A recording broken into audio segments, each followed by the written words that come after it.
এমন কাউকে কি কখনো দেখেছেন যে চোখের পলকে একটা বড় বিল্ডিং থেকে আরেকটাই মাকড়সার জাল ছুঁড়ে ছুঁড়ে চারিদিকে বেরোচ্ছে? আছড়ে পড়া রোমাঞ্চ আর লাল নীল রঙের আইকনিক পোশাকে সেই সুপার হিরোকে আমরা সবাই চিনি। হ্যাঁ, আপনি ঠিকই ধরেছেন, স্পাইডারম্যান।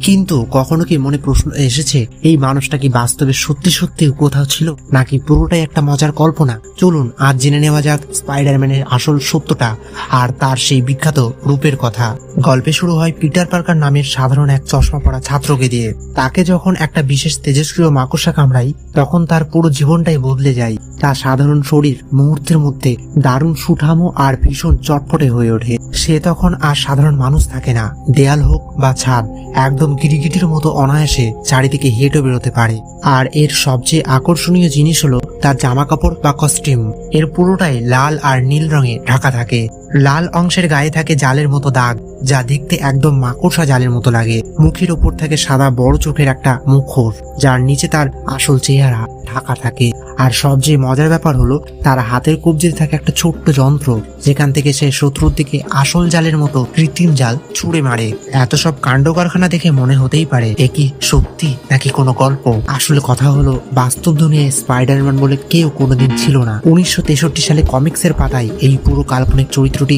তৈরি করা হয়েছিল।